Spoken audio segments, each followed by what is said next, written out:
I watched a seller do $2 million in revenue last year and still almost went bankrupt. And the crazy part is their products were selling great. So what happened? Inventory, specifically the way they were managing it, or let's be honest, the way that they were mismanaging it. Here's what most people don't realize about scaling on Amazon. When you're doing 50, 60, maybe even $100,000 a month, you could kind of wing it. You order when you feel like you're running low, you eyeball your numbers and it works out. Maybe you stock out once in a while, but you always seem to bounce back. But somewhere around the $1-2 million mark a year, that approach starts breaking and can actually destroy you. So here's what was happening with this seller. They had about 15 SKUs. A few of them were home runs, selling hundreds of units a day. And because those products were moving so well, they kept doubling down, bigger orders, faster reorders, more inventory sitting in the warehouses. And it sounds smart, sell more, order more, except here's the problem. Every time they placed a massive purchase order, that cash was locked up for 60 to 90 days, sometimes even longer. They were waiting on production, waiting on shipping, waiting on Amazon to receive it. And while all that cash was tied up in containers floating across the Pacific, their slower moving SKUs were also eating up storage. So now you've got a situation where the revenue looks great on paper, but the actual cash in the bank, it was barely enough to even cover the next PO. So this is what I call the inventory cash trap. And it's way more common than people talk about. And the fix isn't complicated, but it does require a shift in how you think about your business. First thing, you need to know your sell-through rate for every single SKU, not a guess. An actual number. How many units are you moving per day, per week, per month? And what's the trend? Is it going up? Is it flat? Is it declining? Because here's the thing, a lot of sellers treat all their products the same when it comes to reordering. They see sales going up, so they just order more of everything. But if you've got 5 SKUs that are crushing it and 10 that are just okay, and you're putting your cash to the 10 when it really should be going to the 5, that's an issue. Second, this is the one that really changed things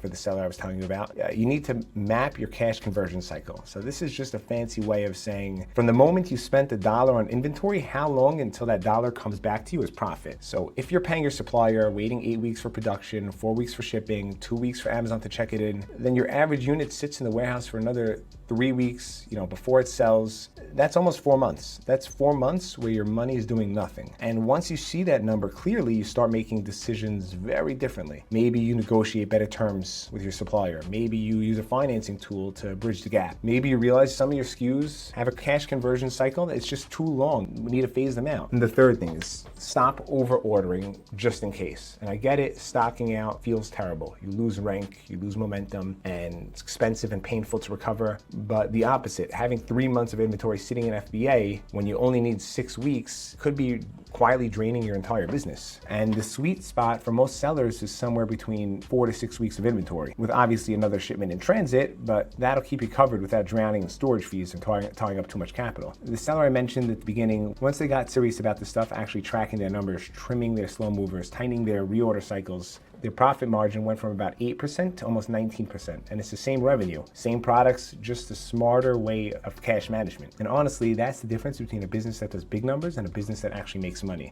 Because revenue is vanity, profit is sanity, and the cash flow is reality. The last one is the thing that actually keeps the lights on.